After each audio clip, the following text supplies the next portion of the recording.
Si tu penses gagner 100 euros, 200 euros, 300 euros seulement en vendant sur Amazon, alors ne regarde pas cette vidéo-ci. Ceux qui devraient la regarder jusqu'à la fin, c'est ceux qui pensent que Amazon est un vrai business avec lequel on peut atteindre son indépendance financière, gagner beaucoup d'argent, avoir la liberté qu'on veut. Alors, dans cette vidéo-ci, je vais t'expliquer les raisons pour lesquelles je pense que Amazon ne fonctionne plus avec l'ancienne méthode et comment tu pourrais tirer profit de cette information-ci pour te lancer sur Amazon et gagner beaucoup d'argent.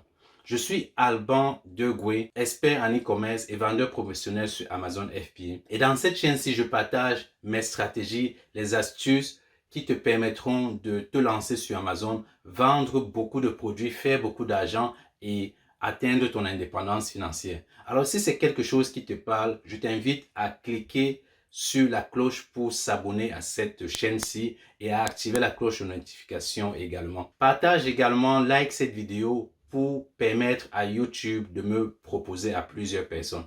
Alors, nous allons entrer dans le vif du sujet et je vais te donner les raisons pour lesquelles je pense que Amazon ne fonctionne plus de la même manière comme il y avait 1 an ou 2 ans de cela.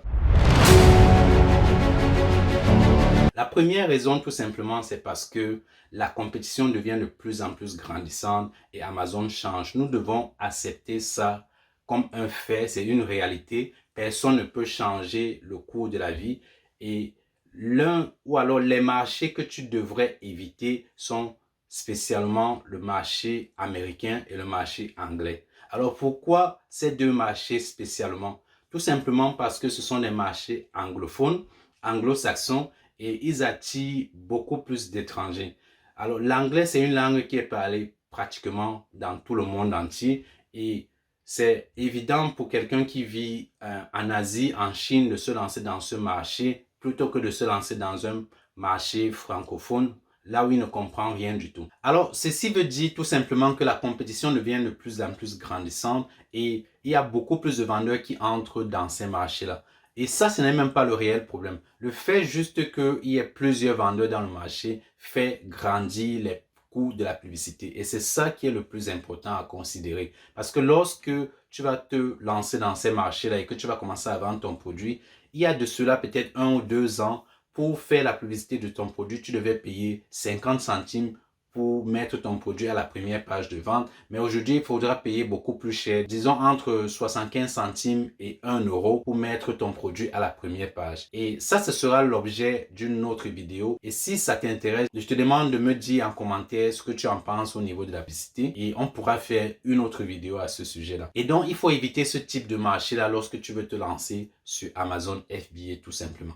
La deuxième raison pour laquelle je pense qu'Amazon a totalement changé et que tu ne devrais plus suivre les anciennes méthodes et forcément te focaliser sur la nouvelle méthode, c'est parce que tu ne peux plus te lancer sur Amazon avec 500 euros ou 1000 euros et espérer faire beaucoup de ventes.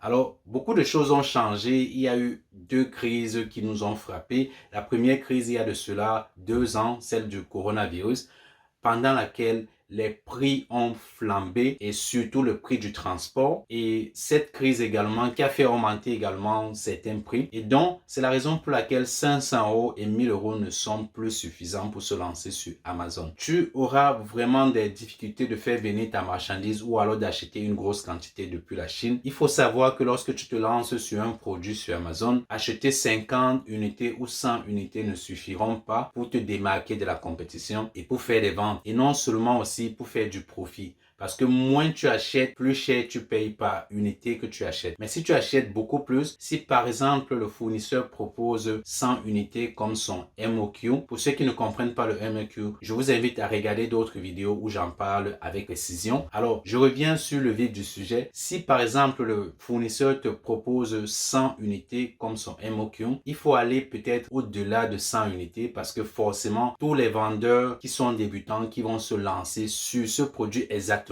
vont vouloir acheter 100 MOQ pour tester le marché. Et donc, peut-être qu'ils feront des ventes avec, mais ils seront confrontés au flux de trésorerie, réapprovisionner le stock et ainsi de suite. Alors que toi, si tu te lances avec 400 unités ou 500 unités, tu auras beaucoup plus de marge au niveau du prix du produit. Tu vas l'acheter beaucoup plus moins cher que tes concurrents. Et la deuxième des choses, c'est que tu auras le contrôle sur ton stock et tu pourras vendre rapidement et beaucoup plus que tes concurrents qui vont faire des va-et-vient entre les fournisseurs, les transitaires et expédier les produits directement chez Amazon. Donc, il faudrait penser à te lancer sur un peu plus de quantité, avoir un peu plus de capital pour investir sur Amazon. Alors, pour terminer cette vidéo-ci, il y a un dernier élément que j'aimerais aborder. Ici, on va parler d'un aspect technique qui est très souvent négligé par les nouveaux vendeurs. Et c'est l'une des raisons pour lesquelles je pense aussi que Amazon a totalement changé et qu'il ne fonctionne plus comme avec l'ancienne méthode. Ici, je parle des images de produits, de la photographie de son produit. À l'époque, il était bien possible de vendre un produit sur Amazon avec une photo quelconque.